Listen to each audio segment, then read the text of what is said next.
found the ship exactly where the last transmission said it would be, sitting still in the water.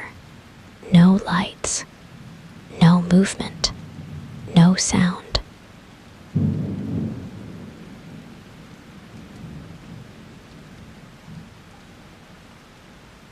Just a rusting iron hull and the fog rolling off the Strait of Malacca like something being exhaled slowly from the sea itself.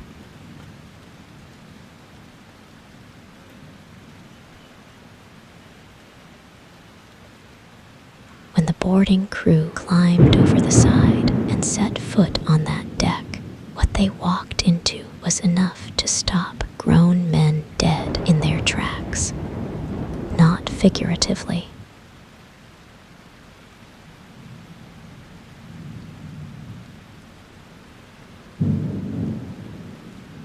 One account tells us a crew member reached the top of the boarding ladder, looked out across that silent deck, and simply refused to go any further.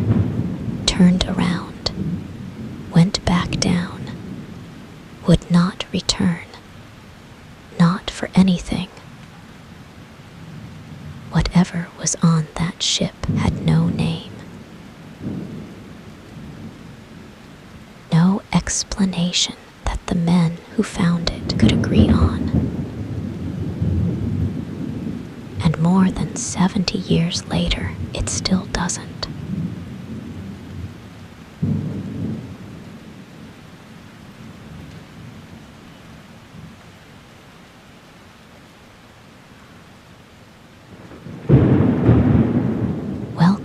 Hushed history, and I want you to find a place where you can fully relax and let the outside world fade away into the background as you get comfortable for the story I am about to share with you today.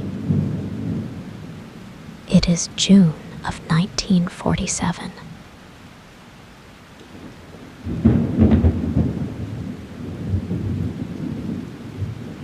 The Strait of Malacca, a narrow body of water running between the Malay Peninsula and the island of Sumatra.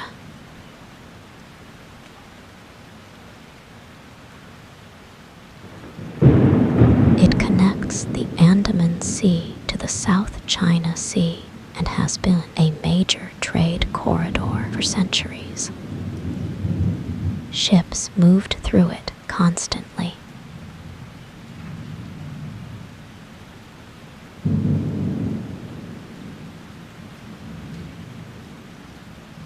Cargo vessels of every size carrying goods across the region, navigating a passage that most sailors knew well enough to cross in their sleep. Most of those voyages were routine.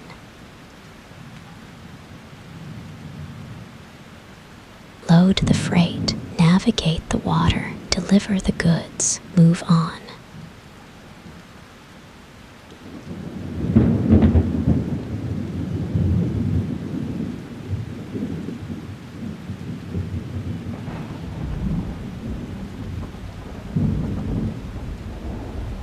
But on a particular day in June of that year, the radio operators aboard two American vessels, the Silver Star and the City of Baltimore, picked up a signal that didn't belong in the ordinary noise of maritime traffic.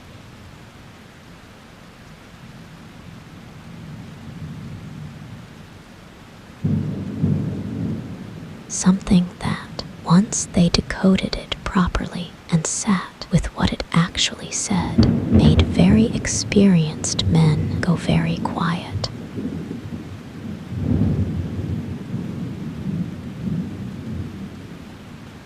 The message identified itself as coming from a Dutch cargo freighter called the SS Ourang Medan.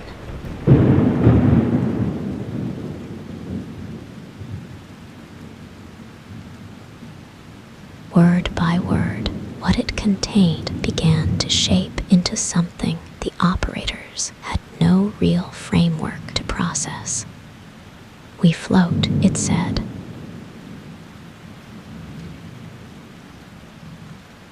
All officers, including the captain, dead in chart room and on the bridge. Probably whole crew dead.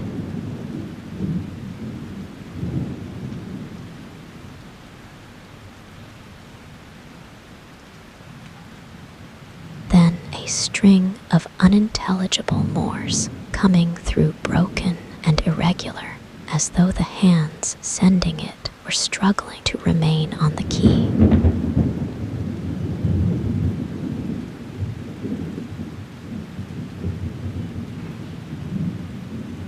And then, just before the signal died completely, two final words that have been repeated in every account of this story ever since. "I die." After that, silence.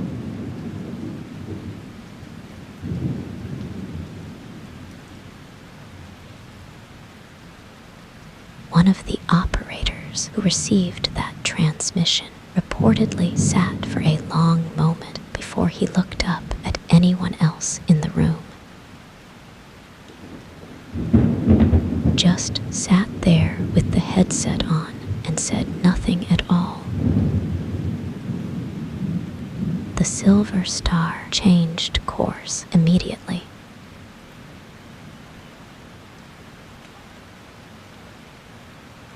Maritime protocol required it, and beyond that, basic human instinct required it.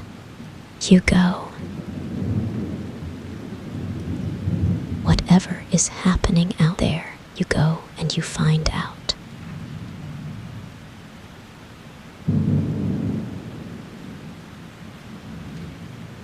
As the Silver Star closed the distance through a misty morning sea, a shape began to take form through the haze ahead. Dark, large, completely motionless in the water.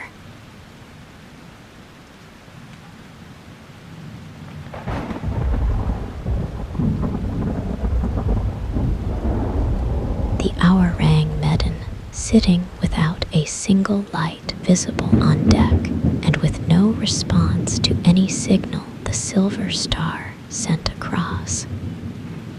No flags returned. No horns answered. No acknowledgement of any kind. Just a ship that appeared to be choosing silence. The crew lined the bridge rail and looked at what was sitting out there ahead of them. Then they went and prepared a boarding party. Up close, the Ourang Medan was a substantial vessel.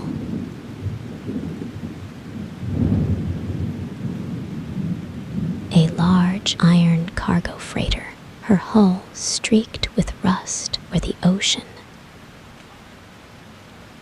had been quietly working at her.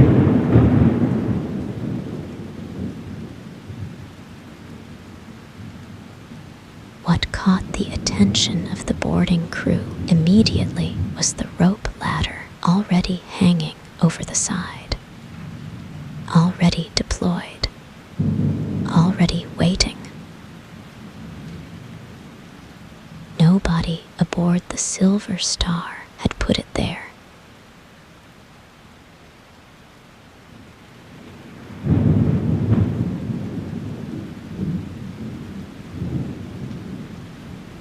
Which meant somebody on the Ourang Medan had, at some point before everything went silent, lowered it over the edge and then simply walked away from it. The boarding party looked up at the ladder. They looked at each other. And then, one by one, they began to climb. The deck was empty.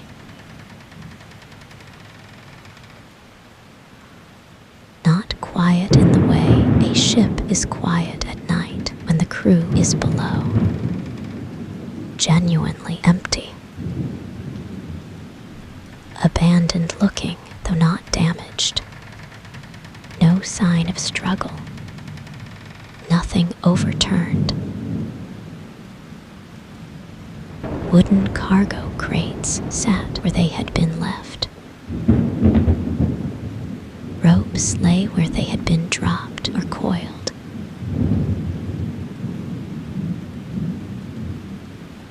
Mist crept slowly across the wet planking and gathered at the corners.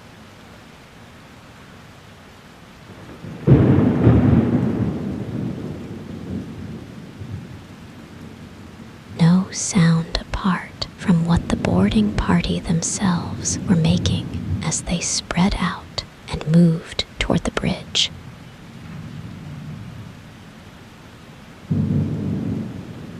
The Ourang Medan had carried 23 crew members when she sailed.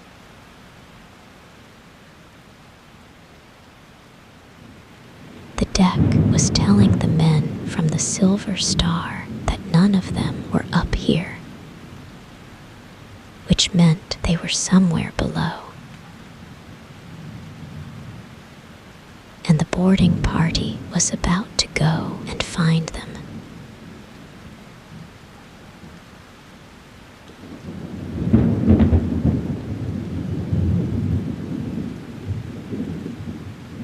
The wheelhouse is where it stopped being uneasy and became something that most of the men there would spend years trying to properly describe. The ship's officer was slumped over the wheel.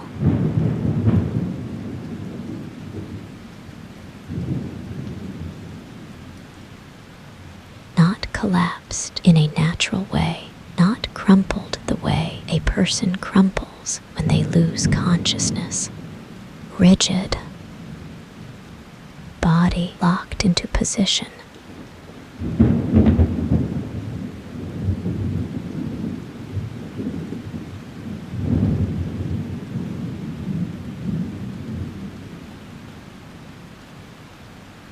Face turned upward toward the ceiling at an angle that looked less like a man who had fallen and more like a man who had been caught mid-movement and frozen there on the spot.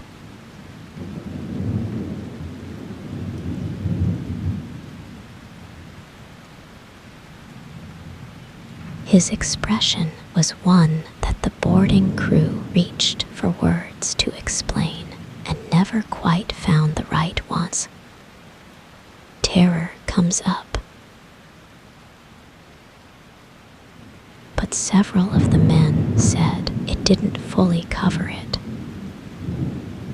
It was something past terror.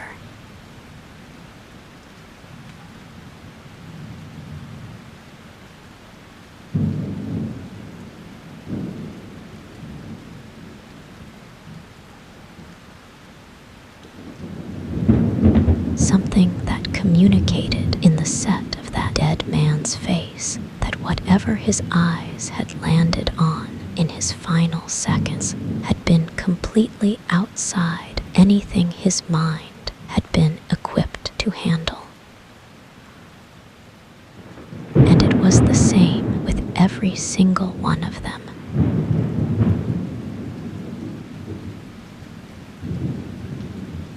That is the part of this story that sits with you the longest when you go through the accounts properly. 23 people, everyone dead, everyone on their back, everyone staring straight up, every face carrying a version of that same expression. Eyes open, mouth open.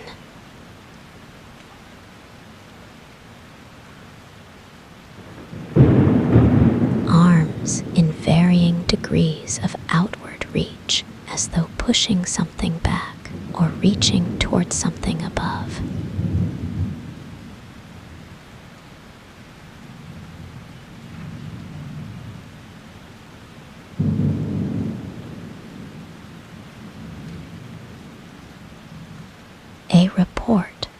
proceedings of the Merchant Marine Council in May of 1952 described the crew as having their frozen faces upturned to the sun, mouths gaping, eyes staring, like horrible caricatures.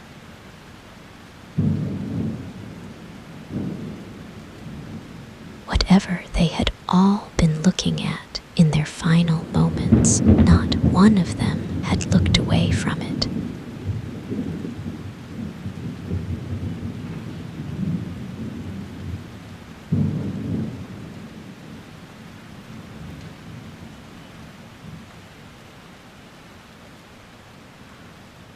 And not one of them had survived it. The men from the Silver Star moved through the lower levels of the ship and noticed something that has stayed in every serious account of this incident ever since, and that the rational theories have never cleanly absorbed.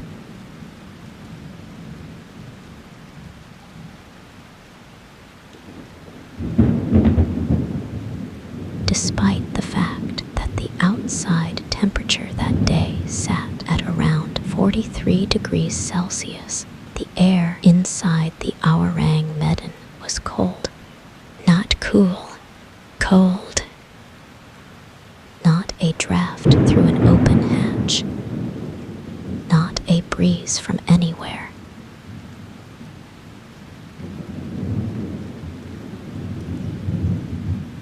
A settled, pervasive chill that seemed to exist inside that hull, independently of the world outside it.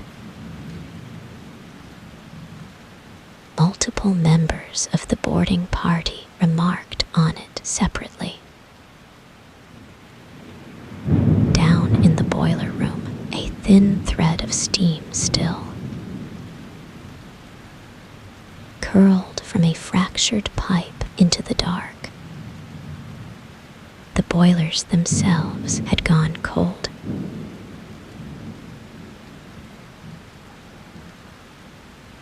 Whatever had happened on this ship had happened fast enough that nobody had shut them down properly.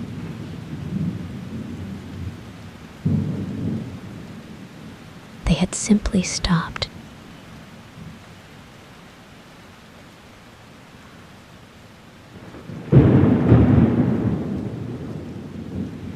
The engine room held the same scene as everywhere else on the vessel.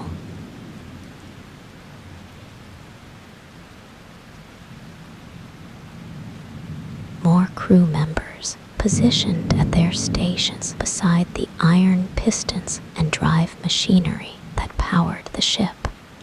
All dead.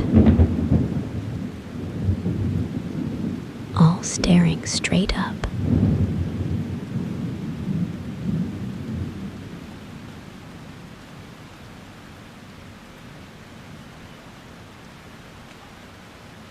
That same expression stretched across every face, right across the room, right across the entire ship, in a pattern so consistent it became its own kind of impossible detail. There were no wounds, no bruising, no blood anywhere.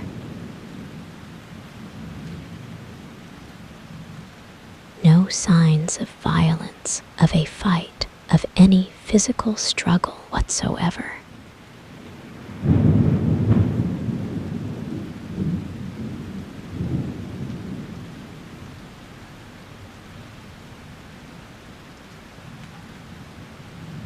The condition of those bodies had no clean medical explanation that accounted for all of them simultaneously, without exception, in the same position, with the same look, across a crew of 23 men.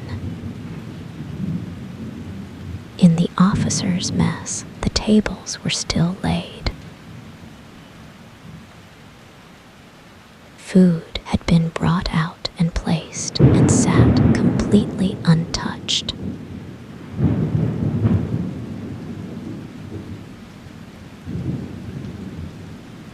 And in a corner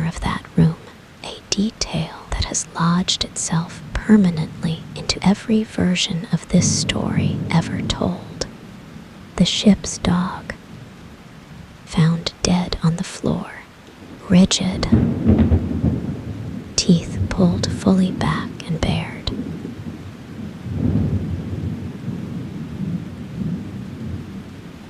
Its whole body locked into the posture of a dog confronted with something it could not process.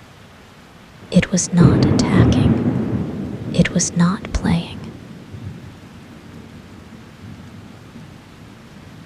It was snarling, frozen solid, at a completely empty corner of the room. At nothing visible to the men who stood there looking at it.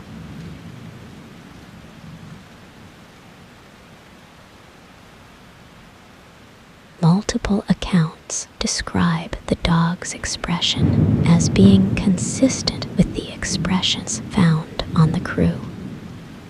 The same locked posture, the same wide-eyed orientation upward.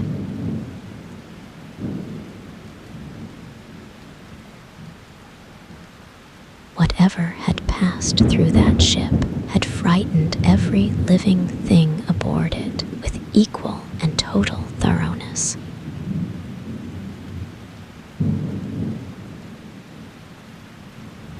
The boarding party attempted to identify a cause and came away with nothing they could stand behind. No visible gas leak. No obvious source of poisoning. No weapon. No intruder. No evidence that anything or anyone from outside had come aboard that vessel. The ship appeared physically intact in every observable sense.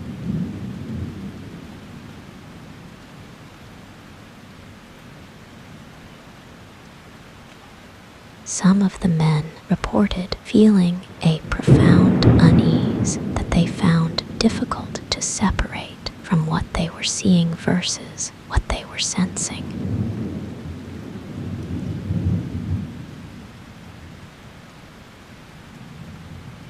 One account describes the air in a lower corridor as feeling wrong in a way the man could not put into specific terms.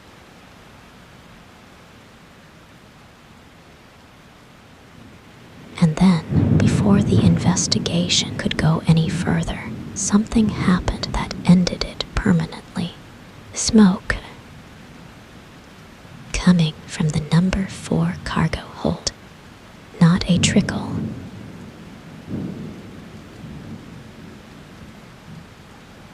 Thick black smoke in serious volume pouring from the lower hatches of the Ourang Medan. The tow lines that had been rigged to bring her back to port had to be cut immediately.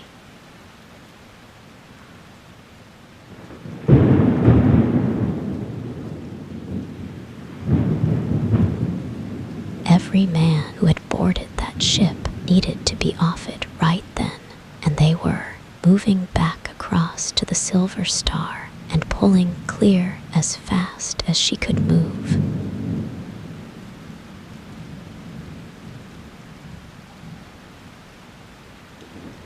They watched from a distance as the smoke spread, and the Ourang Medan began showing a deep glow from below her decks.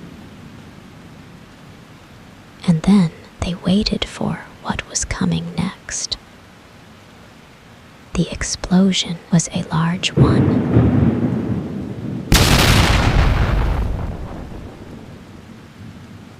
Witnesses described it lifting the entire vessel partially out of the water before the hull came apart.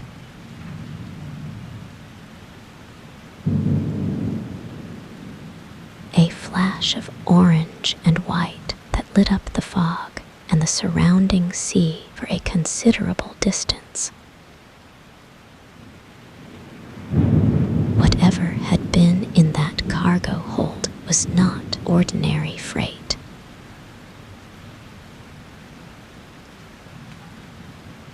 Researchers have gone back over this incident many times, and the cargo theory keeps returning.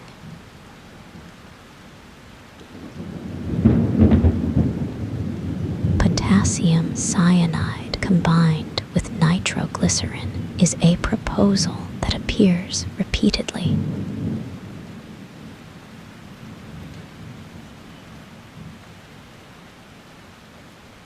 If seawater had entered the hold and reacted with those substances, the resulting toxic gas could account for the deaths. The nitroglycerin could account for the explosion. It holds together reasonably well as a theory. Right up until you try to account for the temperature inside the ship, and the identical expressions, and the dog.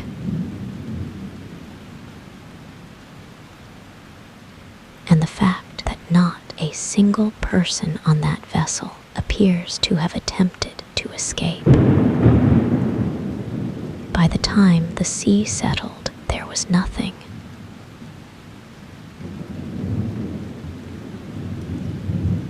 The Ourang Medan and every body she carried had gone to the bottom of the Strait of Malacca.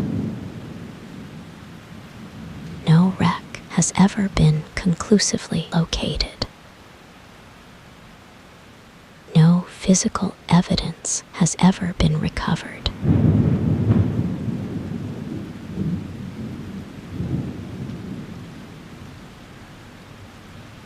The name Ourang Medan comes from Malay and Indonesian, meaning roughly man from Medan, Medan being a city on the island of Sumatra.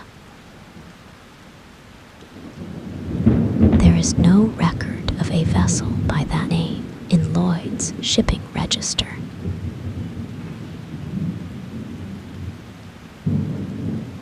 No Dutch maritime authority has produced verified documentation of her existence. No formal investigation was ever completed.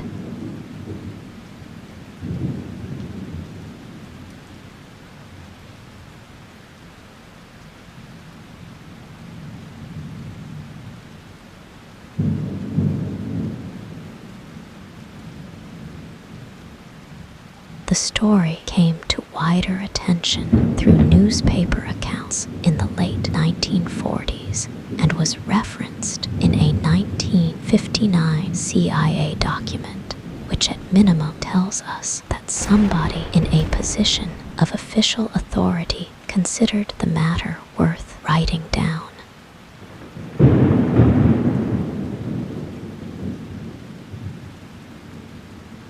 Primary documentation, the kind that puts a ship in a port on a specific date, has never been found.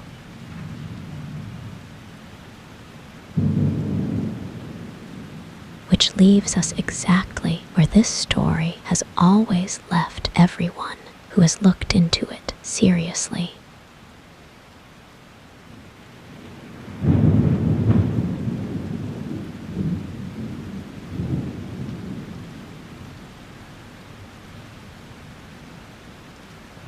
Either something happened out there in the Strait of Malacca in June of 1947 that killed 23 men in a way we still cannot explain, and the evidence burned and sank before it could be properly examined. Or the whole thing is a construction.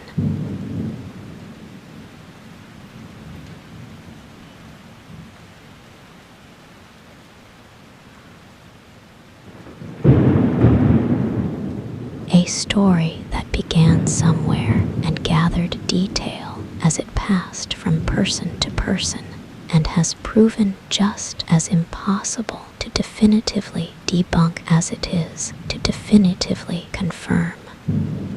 Because the ship is gone, the men are gone.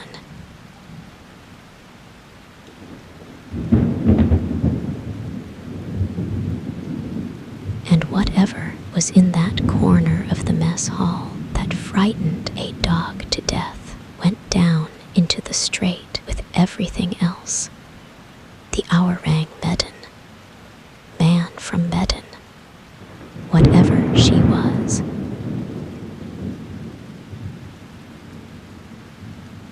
Whatever moved through her corridors in those final hours before the Silver Star arrived. She kept her secret, and the sea has kept it for her ever since. If this story stayed with you the way I think it might have, you already know what to do. Hit subscribe and stay with us here at Hushed History. There are more cases waiting. More doors that history closed quietly and hoped nobody would go back and open. We are going to keep